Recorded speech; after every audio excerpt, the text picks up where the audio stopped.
Vamos a ver ahora tensión superficial.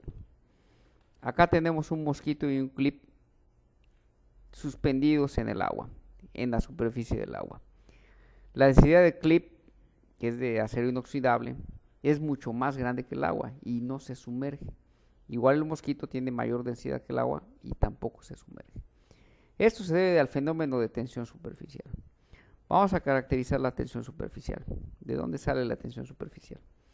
Acá tenemos un fluido. En el interior, en un elemento de fluido, tenemos que la suma de fuerzas sobre el elemento de fluido es cero, porque está en equilibrio. En la superficie sucede que las fuerzas ascendentes no van a estar porque el fluido no está ejerciendo presión sobre la superficie. Entonces, en principio, el fluido debería de descender. ¿Por qué no desciende? Resulta que hay fuerzas de cohesión en los fluidos. Estas fuerzas de cohesión, al pretender el fluido bajar, va a hacer que se tense horizontalmente el fluido, de tal manera que es como si fuera una cuerda que está unida.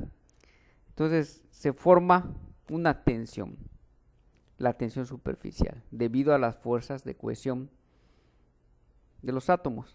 Es decir, lo que se está haciendo es que se está tratando de separar los átomos y estos, pues, hace que la fuerza de tensión crezca en la membrana. Vamos a caracterizar ahora la tensión superficial. Acá tenemos otro ejemplo de cómo una flor está flotando en el agua y no se sumerge, a pesar de que tiene mayor densidad que el agua. Acá está la ecuación de la tensión superficial. ¿De qué depende la tensión superficial? De la fuerza a la que está sometida la membrana y del perímetro de la membrana. En el caso del vaso, esta membrana de agua va a ser el perímetro del vaso, que es 2πr. Entonces, la tensión superficial es F sobre 2 veces el perímetro. Acá tenemos algunos valores de la tensión superficial. Para el petróleo es de 0.289, es la tensión superficial del petróleo. El mercurio tiene una gran tensión superficial, 0.465. Es por eso que si ustedes derraman mercurio, se forman gotitas esféricas. Las gotitas esféricas se forman por la tensión superficial. Más adelante vamos a ver cómo es que se forman las esferas. En el caso del agua, dependiendo de la temperatura, la tensión superficial va cambiando grandemente. De 0 grados a 100 grados se reduce casi en un 25% la tensión superficial. Esto tiene aplicaciones en el lavado de ropa.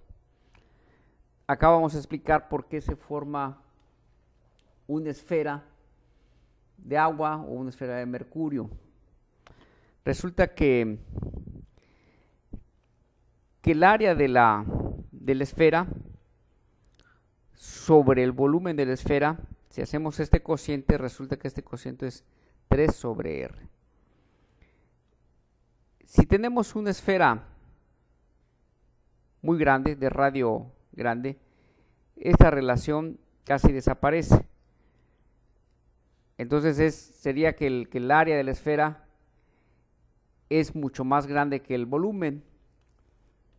En ese caso tendríamos una tensión superficial grande comparativamente con el volumen que contiene.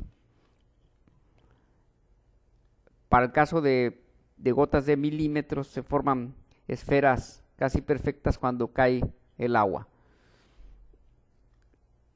Ahora, una aplicación de la tensión superficial. Acá,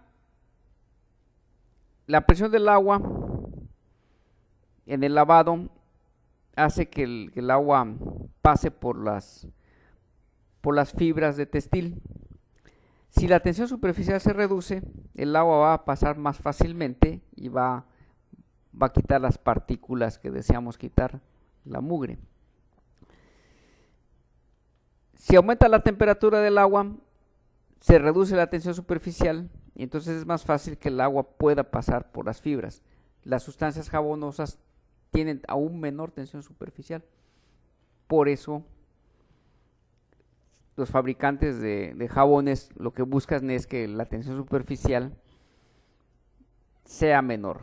Entre mejor el detergente, quiere decir que la tensión superficial del detergente con el agua es menor.